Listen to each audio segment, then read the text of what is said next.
आज हम लोग हिस्ट्री में त्रिपक्षीय संघर्ष में भाग लिए राजाओं के बारे में बात करने वाले हैं। त्रिपक्षीय संघर्ष में कौन कौन राजा भाग लिया था? तो वो है पाल वंश और प्रतिहार वंश और राष्ट्रकूट वंश। ये तीन वंश जो है वो त्रिपक्षीय संघर्ष में भाग लिया था। तो उसी के बारे में हम लोग आज चर्चा करेंगे और 50 ऑब्जेक्टिव क्वेश्चन कवर करेंगे। इससे पहले अगर आप लोग वीडियो नहीं देखे हो तो जाकर प्लेलिस्ट चेक करो। हर सब्जेक्ट का चैप्टर वाइज वीडियो बना हुआ है और प्लेलिस्ट में सेव रखा हुआ है। तो आप लोग जाइए, बिना देर कीजिए ये देखिए। और चलिए बिना देर किए हम लोग शुरू करते हैं। तो पहले प्रश्न से कि त्रिपक्षीय संघर्ष किस नगर के लिए हुआ था? तो वो है कनौज। कनौज के लिए हुआ था त्रिपक्षीय संघर्ष, कनौज के लिए हुआ था। इसके बाद त्रिपक्षीय संघर्ष में कौन से वंश शामिल थे? तो वो है पाल, प्रतिहार और राष्ट्रकूट। पाल, प्रतिहार और राष्ट्रकूट वंश, यही तीनों वंश शामिल थे त्रिपक्षीय। कनौज के लिए यही तीनों वंश आपस में लड़ रहे थे। बहुत 100 सालों तक आपस में ये तीनों वंश लड़ा था कनौज के लिए। इसके बाद पाल वंश की स्थापना किसने की थी? तो वो है गोपाल है। पाल वंश की स्थापना किसने की थी? तो वह है गोपाल। पाल वंश की स्थापना गोपाल ने की थी। उसके बाद प्रतिहार वंश का संस्थापक कौन था? तो वो है नागभट्ट प्रथम। नागभट्ट प्रथम प्रतिहार वंश का संस्थापक था नागभट्ट प्रथम। प्रतिहार वंश का संस्थापक था नागभट्ट प्रथम। इसके बाद राष्ट्रकूट वंश की स्थापना किसने की थी? तो राष्ट्रकूट वंश की स्थापना दंती दुर्ग ने की थी। राष्ट्रकूट वंश की स्थापना दंती दुर्ग ने की थी। इसके बाद धर्मपाल किस वंश से संबंधित है? तो वो है पाल वंश। पाल वंश से संबंधित है धर्मपाल। उसके अंत में पाल लगा रहेगा तो वो पाल वंश हो जाएगा। इसके बाद मिहिर भोज किस वंश के महान शासक थे? तो वो है प्रतिहार वंश। मिहिर भोज प्रतिहार वंश के सबसे प्रतापी शासक थे। इसके बाद गोविंद तृतीय किस वंश से संबंधित थे? तो वो है राष्ट्रकूट। गोविंद तृतीय राष्ट्रकूट वंश से संबंधित है। गोविंद तृतीय सबसे अंतिम राजा थे राष्ट्रकूट वंश के। इसके बाद कनौज पर सबसे पहले अधिकार किसने किया? कनौज पर सबसे पहले अधिकार किया था धर्मपाल ने। धर्मपाल ने सबसे पहले अधिकार किया था, लेकिन ये अधिकार कर लेता था, फिर वापस वो लोग वार करने लगते थे कनौज के लिए। तो ये त्रिपक्षीय संघर्ष है वो 100 सालों तक चला था और इस वंश के सभी राजा लगभग लड़े। इसके बाद गोविंद तृतीय ने किसे हराकर कनौज पर अधिकार किया? गोविंद तृतीय ने किसे हराकर कनौज पर अधिकार किया? तो वो है नागभट्ट प्रथम। नागभट्ट प्रथम राष्ट्रकूट वंश के नागभट्ट द्वितीय को गोविंद तृतीय ने हराकर कनौज पर अधिकार कर लिया।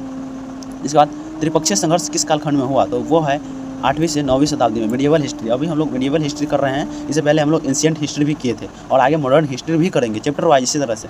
तो अगर आपको करना है और भी सारे सब्जेक्ट का करेंगे तो इस सब्जेक्ट का कीजिए, एग्जाम में ये ऐसे काफ़ी हेल्पफुल होता है और चैप्टर वाइज आप समझ रहे हो।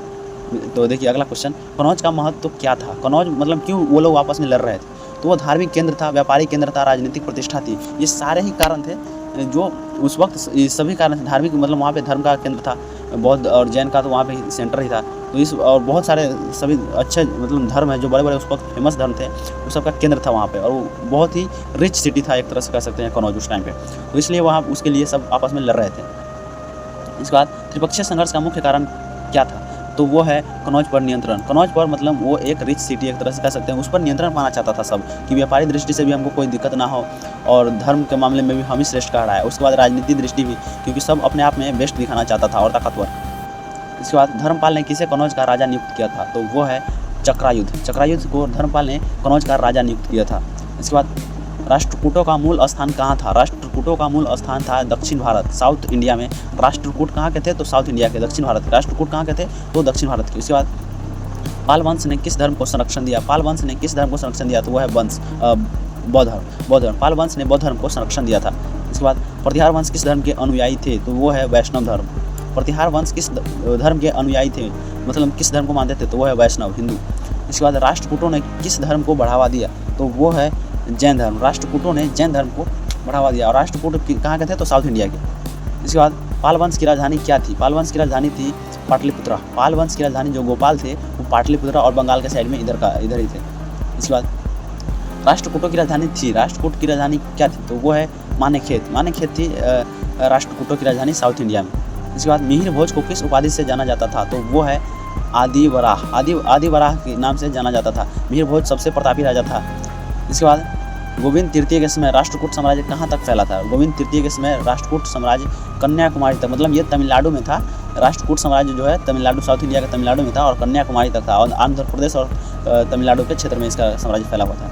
इसके बाद त्रिपक्षीय संघर्ष का प्रमुख प्रभाव क्या था? तो त्रिपक्षीय संघर्ष का जो राजनीतिक अस्थिरता थी वहाँ पे, जब वहाँ का राजा का डेथ हो गया तो वहाँ पे सभी लोग वहाँ उस वक्त हर्षवर्धन का जब मृत्यु हो गया तो सभी तीनों राजा पाल वंश और राष्ट्रकूट वंश और प्रतिहार वंश तीनों आपस में उसको अधिकार करने के लिए लड़ने लगे, क्योंकि वो काफ़ी समृद्ध शहर था।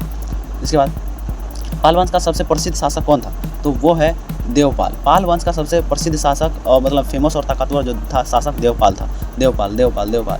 इसके बाद राष्ट्रकूटों ने किस शैली की कला को बढ़ावा दिया? तो राष्ट्रकूटों ने किस शैली को दिया? तो वो है वेसर शैली। वेसर शैली ये काले मतलब पत्थरों का उपयोग करके मंदिरों का निर्माण किया जाता था। इसके बाद है प्रतिहार वंश का प्रमुख केंद्र कौन सा था? प्रतिहार वंश का प्रमुख केंद्र कौन सा था? तो वो है कनौज। प्रतिहार वंश का प्रमुख केंद्र कनौज था। इसके बाद पाल वंश का प्रभाव किस क्षेत्र में था? पाल वंश मतलब ये पूर्वी भारत में मतलब बिहार और बंगाल के साइड में पाल वंश था। इसके बाद राष्ट्रकूटों का प्रभाव किस क्षेत्र में था? तो वो है दक्षिण भारत में राष्ट्रकूट था। इसके बाद प्रतिहारों ने अरब आक्रमण को कहाँ रोका था? प्रतिहारों ने अरबों को राजस्थान में रोका था। मतलब वो वहाँ से निकल कर, ये जो कनौज है ये मध्य प्रदेश में है ना, तो वहाँ से निकल के ये राजस्थान में विदेशियों को रोकने के लिए आया था और दूसरे राजा का मदद किया था। इसके बाद पाल शासकों ने किस विश्वविद्यालय को संरक्षण दिया? तो वो है नालंदा विश्वविद्यालय को पाल शासकों ने संरक्षण दिया था, मतलब बनवाया था, वहाँ पे पैसा वैसा दिया था पढ़ने के लिए। इसके बाद राष्ट्रकूटों ने किस प्रसिद्ध गुफा मंदिर का निर्माण कराया? तो वो है एलोरा का मंदिर जो है राष्ट्रकूटों ने बनवाया था। साउथ इंडिया में है। एलोरा का मंदिर कहाँ है? एलोरा का मंदिर कहाँ है? तो साउथ इंडिया के कहाँ है एलोरा का मंदिर? तमिलनाडु, आंध्र प्रदेश में है। आंध्र प्रदेश में है एलोरा का मंदिर। तो इसको संरक्षण दिया था, मतलब बनवाया था राष्ट्रकूटों ने। इसके बाद त्रिपक्षीय संघर्ष में सबसे लंबे समय तक कौन सक्रिय रहा? तो वो है प्रतिहार मतलब पूरा कब्जा कर लिया था एक तरह से। ये कनौज में ही बस गया था और दोनों राजाओं से ये लड़ता रहता था। इसके बाद पाल वंश किस जाति से संबंधित था? तो पाल वंश जो है किस जाति से संबंधित था? वो क्षत्रिय था, मतलब आर्मी टाइप के ब्राह्मण था। ये पाल वंश जो है ब्राह्मण मतलब क्षत्रिय था। उस टाइम पे क्षत्रिय एक लड़ाका जाति होता था, क्षत्रिय। इसके बाद राष्ट्रकूट वंश किस जाति से संबंधित थे? राष्ट्रकूट वंश किस जाति से संबंधित थे? तो वो है ब्राह्मण। राष्ट्रकूट और प्रतिहार वंश ब्राह्मण जाति के थे। इसके बाद प्रतिहार वंश का प्रमुख शासक कौन था? तो वो है मिहिर भोज सबसे प्रतापी और ताकतवर शासक था। इसके बाद पाल वंश का प्रमुख शासक कौन था? पाल वंश का प्रमुख शासक था देवपाल था। पहले भी हम लोग बात कर चुके हैं। पाल वंश का सबसे प्रमुख और प्रतापी शासक देवपाल था। इसके बाद राष्ट्रकूटों ने किस भाषा को बढ़ावा दिया? राष्ट्रकूटों ने जो है कन्नड़ भाषा को बढ़ावा दिया था, क्योंकि ये तमिलनाडु में और कर्नाटक के जो बीच में पड़ता है, वह मतलब उसी क्षेत्र में तमिलनाडु और कर्नाटक के आसपास के क्षेत्र पर कब्जा किया हुआ था। इसके बाद प्रतिहारों ने किस कला को बढ़ावा दिया? तो वो है स्थापत्य कला को प्रतिहारों ने बढ़ावा दिया और मंदिर निर्माण और मूर्ति निर्माण को काफ़ी आगे बढ़ाया था। इसके बाद पाल वंश ने किस शिक्षा प्रणाली को बढ़ावा दिया? तो वो है बौद्ध। पाल वंश ने बौद्ध शिक्षा प्रणाली को बढ़ावा दिया था। नालंदा विश्वविद्यालय में बौद्ध धर्म की शिक्षा दी जाती थी पाल वंश के टाइम पे। इसके बाद राष्ट्रकूटों का प्रमुख धर्म क्या था? तो वो है जैन। राष्ट्रकूट ये साउथ इंडिया के थे और साउथ इंडिया में उस वक्त 8वीं सदी में जैन धर्म का काफ़ी प्रचार हुआ था। इसके बाद त्रिपक्षीय संघर्ष का अंत किसके कमज़ोर होने से हुआ? तो वो है राष्ट्रकूट वंश जब कमज़ोर हो गया तो मतलब इस पर दूसरे वंश हमला कर दी, मतलब शासन, ये राष्ट्रकूट वंश का अंत हो गया तो त्रिपक्षीय संघर्ष का भी अंत हो गया। इसके बाद प्रतिहारों का पतन किसके आक्रमण से हुआ? तो वो है तुर्क और अरबों और तुर्कों के आक्रमण से प्रतिहार का अंत हो गया। इसके बाद है पाल वंश का पतन कब हुआ? पाल वंश का पतन है 12वीं सदी में हुआ। पाल वंश बहुत दिन तक मतलब बिहार और बंगाल के साइड में राज किया, 8वीं सदी से 12वीं सदी तक। आप देख सकते हो 4 साल तक मतलब पाल वंश ने शासन किया था। उसके बाद राष्ट्रकूटों का पतन किस वंश के उदय से हुआ? राष्ट्रकूटों का पतन वह चालुक्य वंश के उदय से हुआ। इसके बाद त्रिपक्षीय संघर्ष का ऐतिहासिक स्रोत कौन सा है? त्रिपक्षीय संघर्ष का ऐतिहासिक स्रोत है तिब्बती ग्रंथ। त्रिपक्षीय संघर्ष का ऐतिहासिक स्रोत है तिब्बती ग्रंथ। चाइना से आए एक यात्री ने एक ग्रंथ लिखा था। इसके बाद पाल वंश ने किस क्षेत्र में अधिक प्रभाव डाला?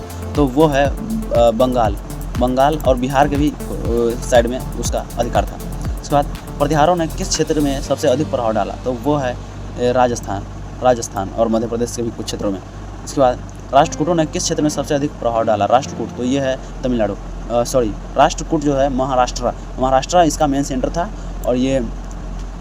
और एलोरा का जो मंदिर हम लोग बात किए थे ये भी महाराष्ट्र में ही है एलोरा का मंदिर।